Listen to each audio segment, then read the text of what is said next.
প্রিয় ভিউয়ার্স, আপনারা দেখতে পাচ্ছেন লাউয়ের ক্ষেত। এই জমি দেখতে পাচ্ছেন পুরো জমিতে লাউ লাগা আছে। ধান চাষ না করেছে, কি করেছে, লাউ চাষ করেছে।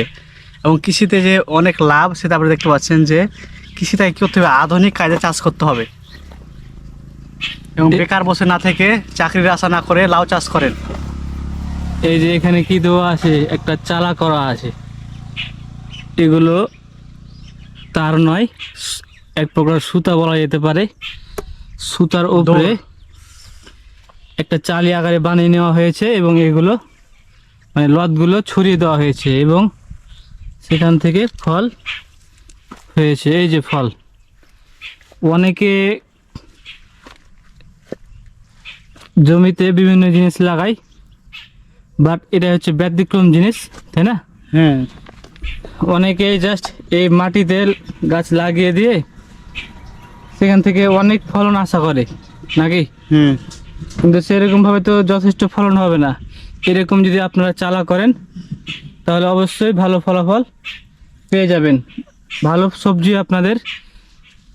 সে কি করেছে, সে অন্য মৌসুমে লাউ চাষ করেছে। আমরা দেখতে পাই যে শীতের সময় বেশি লাউ চাষ হয়, কিন্তু সে কি করেছে, সে গ্রীষ্মকালীন সময়তে লাউ চাষ করেছে এবং লাউয়ের বাম্পার ফলন আছে এবং লাউয়ের দামও এখন বেশি আছে। যদিও পর্যাপ্ত পরিমাণ ধরেনি, সামনে ধরবে। গাছ দেখতে না, না, পাচ্ছেন যথেষ্ট কিন্তু ফলন ধরেছে। এই যে এখান দেখানোর চেষ্টা করি, এখানে আছে, এখানে আছে, মানে অনেক ফলন ধরেছে। এখন যদি এগুলো বড় হয়ে যায় তাহলে অবশ্যই এখান থেকে যথেষ্ট লাভ করতে পারবে। দেখতে পাচ্ছেন অনেক ফলন ধরেছে।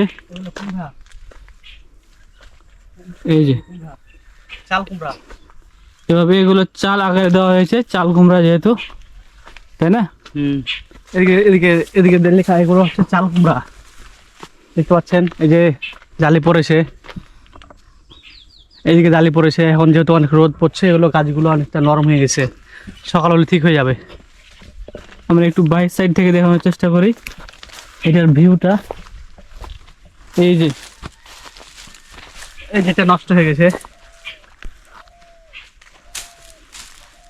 এখানে যথেষ্ট ফলন ধরেছে এবং ফুল ধরেছে।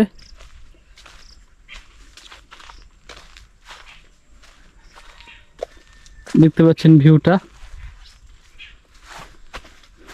আপনাদের যদি কোনো আইডিয়া দরকার হয় তাহলে আপনারা অবশ্যই এগুলো ফলো করতে পারেন।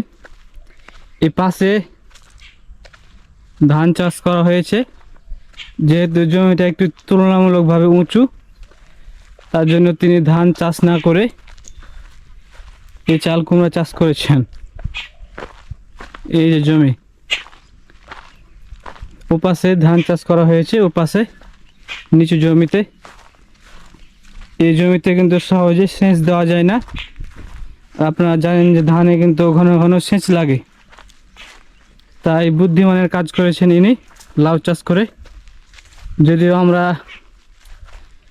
এই জমির লোকটাকে খুঁজে পাইনি। যাই হোক, ভালো থাকবেন, সুস্থ থাকবেন এবং আপনারা অবশ্যই আমাদের চ্যানেলটা সাবস্ক্রাইব করবেন এবং পাশে থাকা বেল আইকনটা বাজিয়ে দেবেন। আল্লাহ হাফিজ।